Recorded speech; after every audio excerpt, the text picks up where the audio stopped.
Well, the Championship returns to full flow this weekend as we've got match day 34 and a full fixture list across Friday and Saturday. 12 games, lots of managerial decisions this week as well, and plenty of other rumours still ongoing at the time of recording on Wednesday lunchtime. So hopefully you're looking forward to it. We're going to give our preview and prediction for all 12 games, and I'm going to encourage you to do exactly the same. Give me your score predictions down in the comments, and if you beat or match my overall score, you will get a shout out in the next recap when we return for next weekend after the FA Cup 5th round. But for now, before we go and look ahead to what's going on this weekend, let's have a look back at the midweek action. Matchday 33.5, otherwise known as the 4 games on Tuesday. And it was a bit of a weird one, wasn't it? We had a 0-0 to start with. We had Ipswich v Rotherham, which turned into a barnstormer. No one had Rotherham scoring 3, and then they still threw it away. Plymouth beaten comfortably by West Brom. My gamble didn't pay off. And Hull City shocking the odds at Southampton, which one person predicted to steal the match day.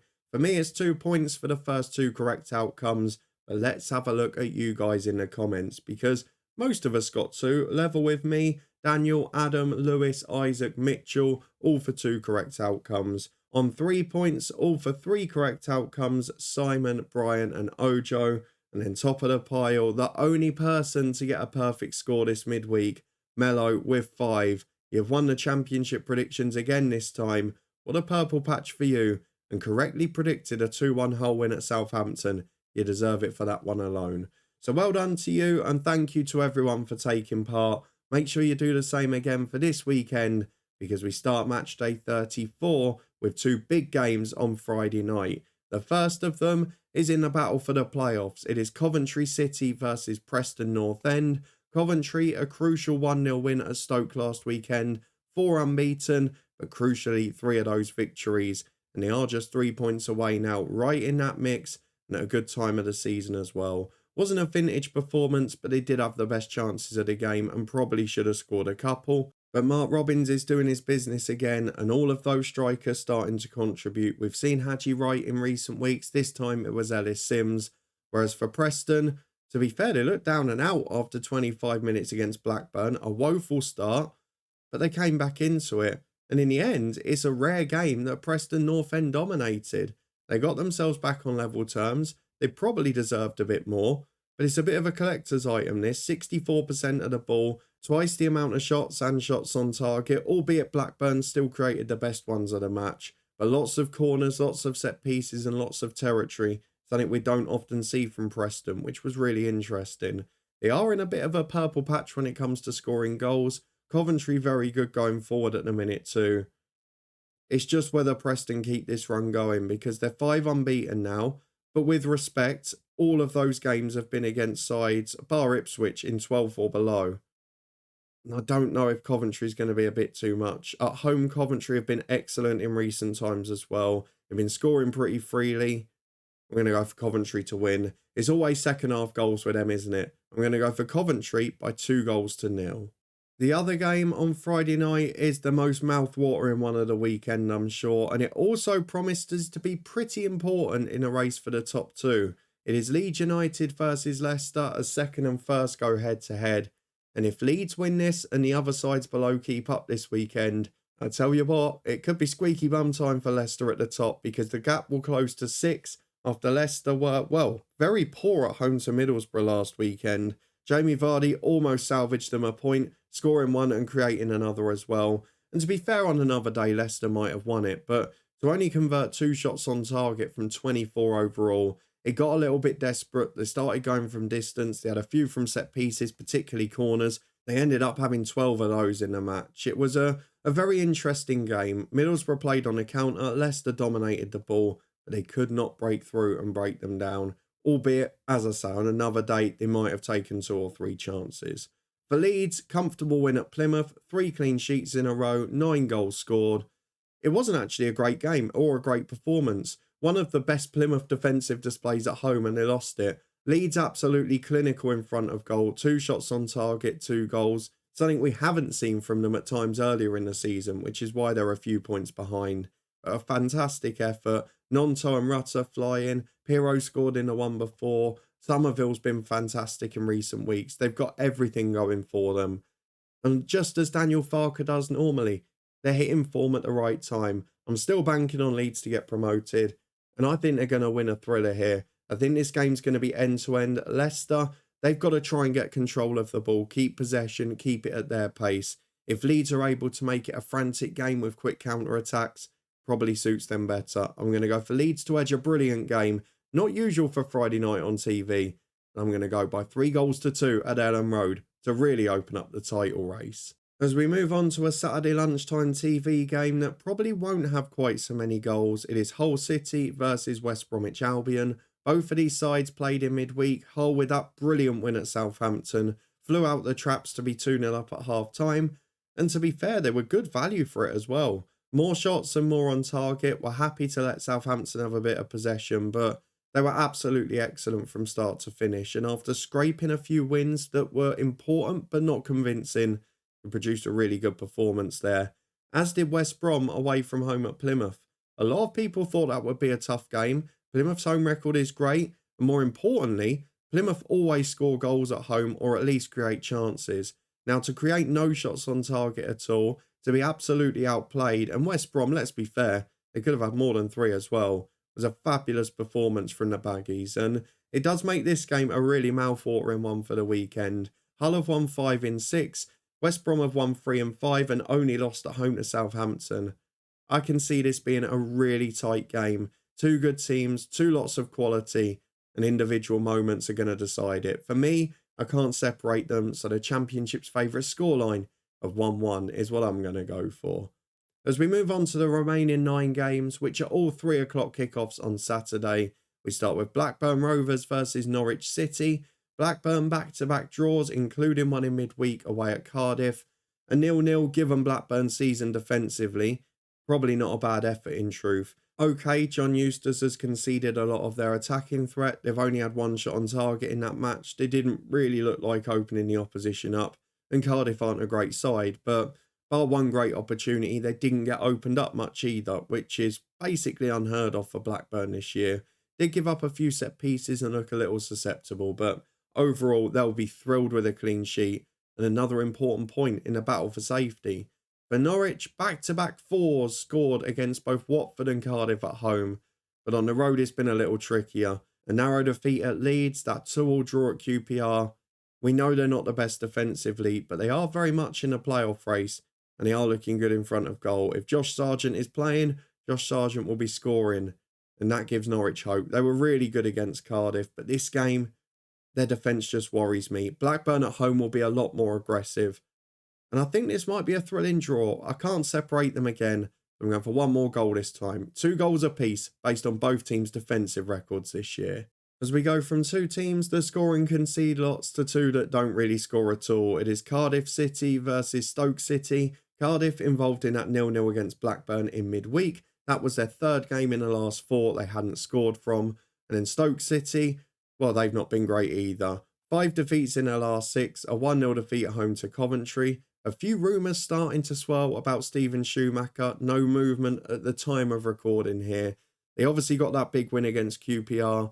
And this is another of those games that probably falls into the big ones category because it's a team where they've got a realistic chance of winning. It's a team in the bottom half that they could drag back into the battle. They win, they're just 3 points behind them. It's a really important one for Stoke, this.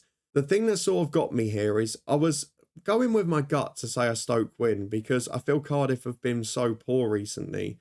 But then I look at who's more likely to produce a moment of magic, possibly Cardiff. Cardiff have got the best attacking record from set pieces this year. Stoke have got one of the worst defensively. They're in the playoff positions for that. So all of that married up makes me think I should go for Cardiff. But my gut instincts, despite letting me down in midweek, have not been too bad this season. So I'm going to go for a big Stoke performance to silence the noise. I'm going to go for 2-1 to the visitors. I did have 2-0, but I can't have a clean sheet with the set piece record. Stoke haven't played awfully in a lot of these games. Yes, at times they've been very poor defensively on the counter-attack. They've been very poor defensively from set pieces. But they have had spells of their own. And if they take chances, which Cardiff in most of their recent games have offered up, I do think they'll be able to get the victory. So 2-1 Stoke for me. As we reach the halfway point in what should have been a return to Ipswich Town for Tony Mowbray and Birmingham. Of course, we've got the notice now that he's had to take 6 to 8 weeks off for medical treatment, so we wish the best to him after a massive result of the weekend at home to Sunderland, which he really enjoyed. Great to see the fans throwing revels at him as well. That was a lovely touch there. For Ipswich, it was, well, an absolutely bonkers game against Rotherham. I'll quote a few Ipswich fans who said the second half was the worst they've seen all year. But they somehow found a way. And after conceding that 94th minute penalty and equaliser, as soft as it may have been, for Amari Hutchinson to then pop up from a kick-off, I mean, how he's got that much space, I'll never know. But what a winner, what an important goal. And Ipswich stay level on points with Leeds. That game, given the Southampton result as well, such an important result. And when I saw that my perfect score would come in at half an hour in, I thought, yeah, it's a bit early for this, isn't it? But a really important victory, a really big 3 points. And again, not how they play at the moment. It's about getting results, and they've done it. This game's going to be interesting. Of course, Mark Venus is a man who knows Ipswich very well, in temporary charge of Birmingham. And Ipswich are absolutely brilliant at home. There's going to be goals in this game. If Mowbray had been in a dugout, I'd have maybe gone for a draw here. But as it is, I'm just going to go for Ipswich to nick it again. That late goal could be so important in their season. So I'm going to go for Ipswich to win by 2-1. But great to see Birmingham out of trouble again. Back-to-back wins crucial, and they look like they're going to be comfortably safe. As we move on to a game which includes the side that produced performance of the week last weekend, or certainly result of the week. It is Middlesbrough versus Plymouth Argyle. Plymouth, we know, are abysmal on the road. That 1-0 at Swansea, the only away win they've got all season. They've also started serving up blanks at home against both Leeds and West Brom, which is not going to be helpful in their battle for survival because they are getting dragged back in. They're just 5 points away now, and that home form was what they were reliant on. For Middlesbrough, they've not been great at home recently either. They were on a winless run before that ridiculous victory at Leicester. Okay, they forced Leicester into a lot of long-range chances, but Leicester had 3 or 4 great opportunities, and on another day, probably would have won it. But they've had those days Borough as well, against the likes of Rotherham as an example. A really important result, just about keeps them in the playoff mix, 10 points behind with a game in hand, but they've got to put a run together here, and against one of the worst away teams in the division, there's no real excuses there. Middlesbrough have struggled for goals at times, but Plymouth offer up so many chances away from home that you have to go to Borough to win, and Borough to win handsomely. I'm going to go by 3-1. On to another big game at the bottom, probably only for the home side now. It is Queen's Park Rangers against Rotherham United. I said prior to Tuesday night's game that Rotherham were hanging by a thread and pretty much gone. Well, I'm sorry, after fighting back to 3-3 on Tuesday night, to then give away, forget the goal, to give away the space they gave away from the kickoff in the 95th minute. It is absolutely scandalous. They don't deserve to stay up based on that. And look, they look like they're preparing for League One, and I'm sure they'll be brilliant there, but at the moment, they just don't look that competitive, unfortunately. In contrast to that, QPR are fighting back with vengeance now. 3 wins in their last 6, and a big 1-0 victory at Bristol City last weekend. A rare moment of magic from Ilias Chair. Where's he come from? He's been very quiet this year. But a really good performance as well. Lots of opportunities, lots of good ones created. And in the end, they deserve their victory. It does make this game really interesting for the weekend because QPR, when they've had success in recent weeks, have been giving up more possession to the opposition, trying to hit teams on the counter. Rotherham away from home, we know are going to do exactly that. They're going to sit in a low block. They're going to try not to get beaten. Might have a go if they go 1 or 2 goals down, as we saw in midweek. I don't see how QPR don't win it, even though I can see it being frustrating. I'm looking at the game like Luton Sheffield United the other week in the Premier League, which is getting to me. But I'm going to stick with QPR. I think they've got a bit of momentum. And actually, I know we're going to get to them later. With Millwall's form at the minute, I think they've got a chance. So I'm going to go for QPR to win it. I think it'll be ugly. I think it'll be frustrating. I think they might nick it, maybe late on, by 2-1. As we move on to another big game for a team at the bottom, it is Sheffield Wednesday versus Bristol City. We mentioned Bristol City lost against QPR. A really important result, not just for QPR, but also for Bristol City, who now slipped 10 points away from the playoffs. It could have been a chance for them to get in the mix after 2 really good wins prior. But a poor performance, and it's classic Bristol City. They are the most inconsistent team, and we don't joke about it for a reason. It happens. They just produce ridiculous performances and results when you least expect it. For Sheffield Wednesday, what a win at Millwall. A crucial one. Did QPR a favour as well, ironically. But this weekend, a massive, massive game. Because can they back it up and make it 3 wins in 4? A home fixture against a team that are inconsistent at best.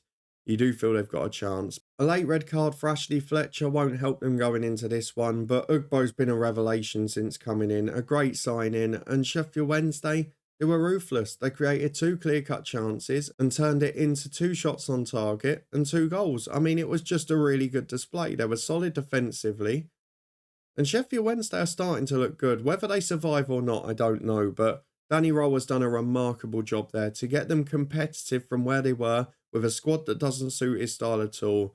You have to give him massive credit because his coaching clearly fantastic. And after that little sticky spell, 2 big wins against sides in that mix. Can they get a third one against Bristol City? I'm going to say they're just going to miss out. I can see this being a frustrating game. I can see this being a game that's very tight. And as a result, I'm going to throw in a Championship's favourite scoreline of 1-1. Which might not be a bad result based on my next prediction. Because the third from last game is Southampton versus Millwall. And who saw that coming in midweek? Southampton defeated 2-1 at home by Hull. In truth, it was a deserved victory for the visitors who created more throughout. And Southampton, a couple of poor performances in the last 2 midweeks and starting to concede goals again with 8 in their last 4. Something that was their Achilles heel in the early part of the season. They've got to keep pace, particularly with Leeds or Leicester dropping points this weekend. And at home to a Millwall side who have lost 5 in 6, who have got a manager that is on the cusp of the sack as I'm recording this. And ironically, it also looks like their former manager Neil Harris will be the man back to replace him. I can't base much on that, and I'm sure this game isn't the one that's going to define their season. I just can't see Millwall getting a result at the minute. I think they need to get a few of the workhorses back into the team, but I'm not going to cover too much of the old ground from last week.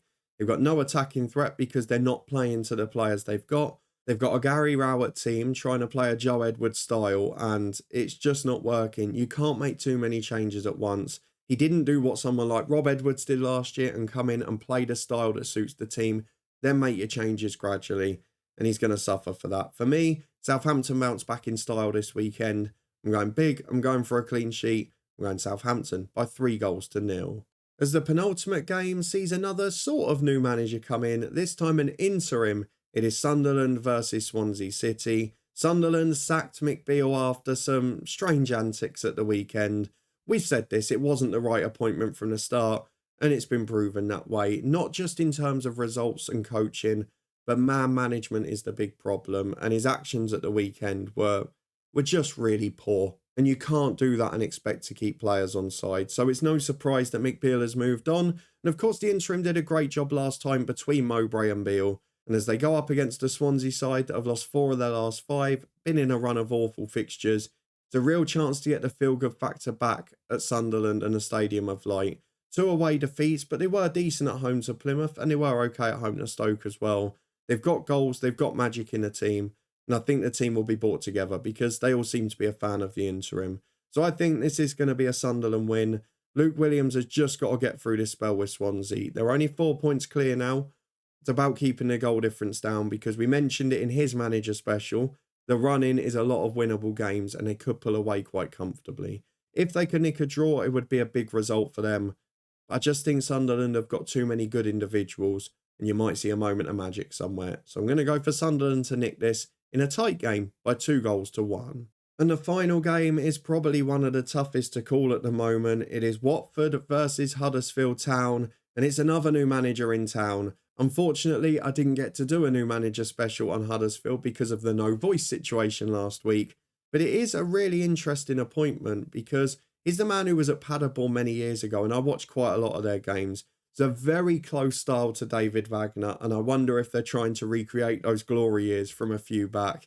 It's a really interesting appointment. He's a very interesting character, and he is front-footed no matter what, which is going to be interesting if he does that with this team. Because quite similar to what I mentioned with Joe Edwards and Millwall a few minutes ago, this is not a team that at the moment is built for his style. They've got great set-piece delivery, they've got goal-scoring defenders, They have been playing with a little more intensity and a bit more aggression on the counter-attack, albeit still without having a huge amount of the ball in most games.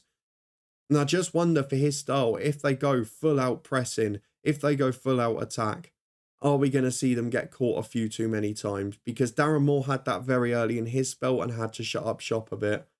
I don't know what's going to happen. Immediately though, I think he might get a bounce because generally his seasons start very well at clubs and then the team runs out of steam later on. So based on that, and with Watford looking pretty uninspiring in recent weeks, the only game they scored more than 1, they let in 4 at Norwich. Yes, they nicked a 1-0 at Rotherham, but they relied on a screamer. They're not opening teams up. To have only scored 4 goals in their last 6, they're relying on magic. And while of course they could produce a moment of that, I just think Huddersfield might have too much at the moment. Watford's season seems to be slipping away, and Huddersfield have got an awful lot to fight for. So based on that, I'm going to go for Huddersfield to nick it. I had one all written down. I'm going to regret it if I'm right there. I'm going to go for Huddersfield to score a second. 2 goals to 1 and a set-piece defenders to deliver again. That's my final prediction. As with that out of the way, we go and have a quick recap of what we've predicted for matchday 34. And I've got 3 home teams scoring 3 goals. Leeds at home to Leicester in that top of the table clash. Middlesbrough at home to Plymouth Argyle. And of course, Southampton at home to Millwall, who may be managed by Neil Harris in that game. Big wins in the battle at the bottom for Huddersfield, for Stoke and for QPR if my predictions are right. And will Millwall be the big losers in the relegation zone at the end of the weekend? We'll find out if I'm right. Do you agree or disagree with my predictions? Let me know in the comments below. Most importantly, give me your predictions for matchday 34. If you beat or match my score, you'll get a shout out in the next recap, which will be in the middle of next week, looking ahead to next weekend's action.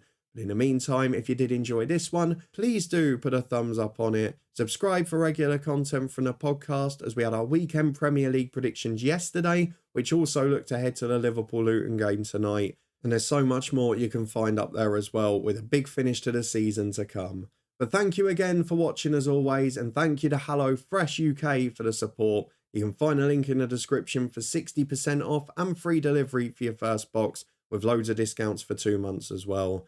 And I'll see you back here in the middle of next week as we return for more championship predictions.